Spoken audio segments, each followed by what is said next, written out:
समाधान बिन 54 दिन कोविड सहायकों का धरना जारी है। शहीद स्मारक पर 54 दिन से धरना दे रहे हैं। संविदा कैडर में शामिल करने की मांग की जा रही है। सरकार ने कोविड सहायकों को विकल्प दिया है। संविदा पर भर्ती में बेनिफिट का विकल्प दिया है। चर्चा के बाद सीएचए अब अगली रणनीति बनाएंगे।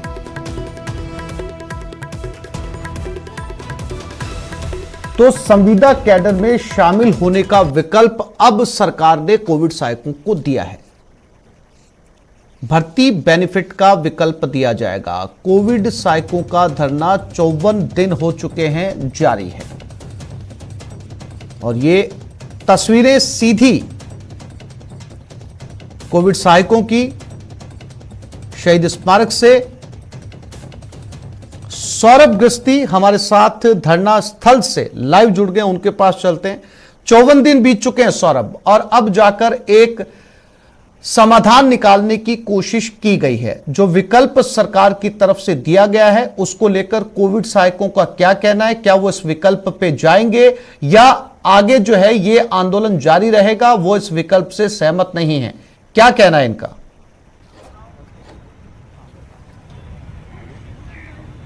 जी बिल्कुल आसिफ, देखिए आंदोलन लगातार जारी रहेगा। जिस प्रकार का कल ऑप्शन इन कोविड स्वास्थ्य सहायकों को दिया गया है सीएमओ के अधिकारियों ने, उस विकल्प पर ये तमाम कोविड स्वास्थ्य सहायक फिलहाल जो है वो तैयार नजर नहीं आ रहे हैं। कल खास बात यह रही कि इनकी मुलाकात होने के साथ ही कल मुख्यमंत्री ने भी पहली बार संभवतः कोविड स्वास्थ्य सहायकों की बात जो है वो एक मंच के जरिए रखी है। उन्होंने साफ तौर पर कहा था कि इन लोगों को इस प्रकार से धरना देते हुए देखना तकलीफ दे, लेकिन क्या समाधान निकाला जाए, क्योंकि ऐसा कोई प्रक्रिया नहीं है जिसके जरिए किसी को भी जो है वो रेगुलर भर्ती जो है वो कराई जा सके। नियमित भर्ती के लिए एग्जाम्स होते हैं और उसके बाद जो है वो भर्ती होती है। और ये इन कोविड स्वास्थ्य सहायकों का कहना है कि चूंकि इन्होंने 10 महीने तक काम किया है, इस लिहाज से रेगुलर भर्ती में शामिल न करें, लेकिन संविदा पर जो है वो शामिल कर लिया जाए। कुछ कोविड स्वास्थ्य सहायक किस प्रकार की आप लोगों की बातचीत रही है और अब आप लोग किस प्रकार का रुख करेंगे?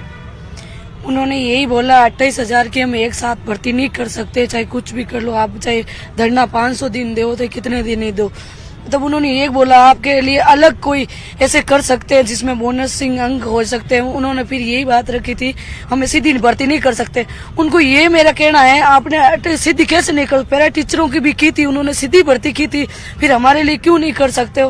और वो गहलोत जी उन्होंने बोला हमने तो ऐसे ही लिया था। ऐसे कैसे लिया? हमारे सब पुलिस वेरिफिकेशन हुआ, अपन मेडिकल लिया था, उन्होंने सब कुछ लिया था, फिर ऐसे कैसे हुआ था? मुख्यमंत्री जी ने बोला हमने तो ऐसे ही लिया।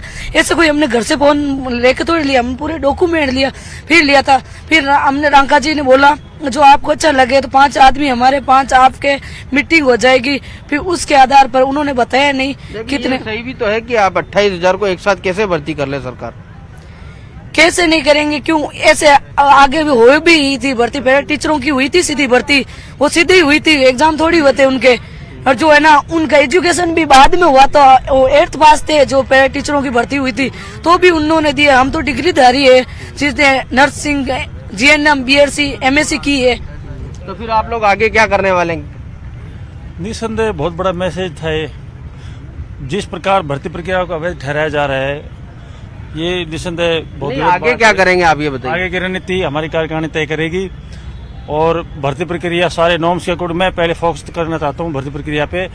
जिस जानकारी देखिए सबको जानकारी है, लेकिन आपको बता दें कि देखिए जिस प्रकार से कोविड स्वास्थ्य सहायकों को जो ऑप्शन दिया गया है उस ऑप्शन पर तैयार नहीं है। इन लोगों का कहना है कि पहले जिस प्रकार से सरकारों ने पैरा टीचर हो या अन्य जो संवर्ग हो उनकी भर्ती की थी, उसी तर्ज पर जो है वो कोविड स्वास्थ्य सहायकों की भर्ती जो है वो कर दी जाए। लेकिन बड़ा सवाल यही है कि 28,000 को इस प्रकार से समायोजित करना अपने आप में एक बड़ी चुनौती है। जिस प्रकार से मुख्यमंत्री ने कल कहा कि कोविड स्वास्थ्य सहायक ही बता दें कि ऐसी कौन सी प्रक्रिया है जिसके जरिए इन लोगों की भर्ती जो है वो सीधे तौर पर की जा सकती है। ऐसा कोई ऑप्शन फिलहाल नजर नहीं आ रहा है। सवाल पूछने की कोशिश करिए कि अपने तजुर्बे के साथ जो 10 महीने का तजुर्बा इन्होंने बतौर सीएचए लिया है ड्यूरिंग द कोविड पीरियड, तो अगर इस तरह की कोई भर्ती निकलती भी है तो इनको परीक्षा देने में क्या ऐतराज है? तैयारी करिए, परीक्षा दीजिए, साथ ही साथ अपने 10 महीने का एक्सपीरियंस सर्टिफिकेट भी लगाइए।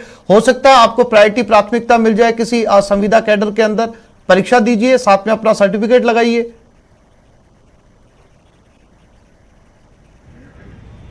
जी बिल्कुल, देखिए परीक्षा तो ये लोग तब देंगे जब सरकार नई भर्ती निकालेगी, उसके बाद ही ये लोग जी।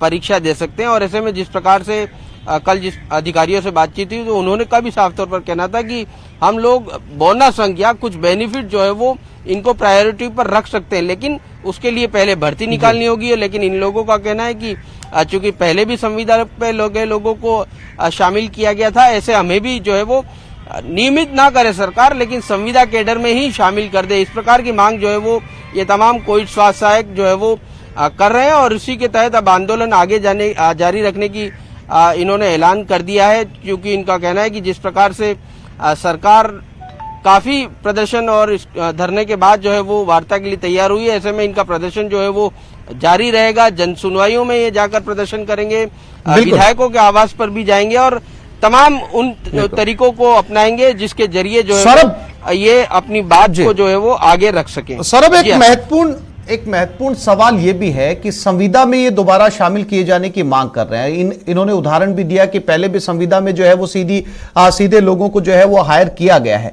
लेकिन संविदा जो है वो नियमित नहीं होती है, एक रेगुलर नौकरी नहीं होती है। सौरभ, संविदा पर रखा जाता है, संविदा जो है वो एक कॉन्ट्रैक्ट बेसिस नौकरी होती है। क्या अगर ये दोबारा संविदा पर जाएंगे तो आज से 10 महीने बाद, 12 महीने बाद, 2 साल बाद में फिर ऐसी नौबत नहीं आएगी? संविदा की नौकरी और एक परमानेंट नौकरी के अंदर बहुत जमीन आसमान का फर्क होता है। दोबारा ये स्थिति आई तो क्या करेंगे?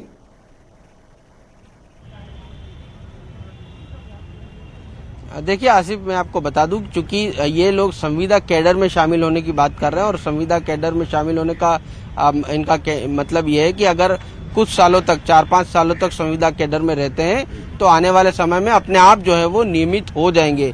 ये लोग इस पर जो है वो फोकस किए हुए हैं कि आज सरकार चाहे तो संविदा पर रख ले, लेकिन आने वाले सालों में जब 4 से 5 साल हो जाएंगे उसके बाद स्वतः ही जो है ये इनके लिए जो नियमित भर्ती का रास्ता है वो खुल जाएगा। इस लिहाज से ये संविदा कैडर में शामिल होने की बात कर रहे हैं। अगर नई भर्ती होती है तो नई भर्ती के लिए तो एग्जाम भी होंगे और तमाम वो प्रक्रिया अपनी जाएगी, जो इनके लिए भी वही प्रक्रिया होगी और जो नए अभ्यर्थी जो शामिल होना चाहते हैं उनके लिए भी वही प्रक्रिया होगी। जी सौरभ, जानकारी के लिए आपका धन्यवाद।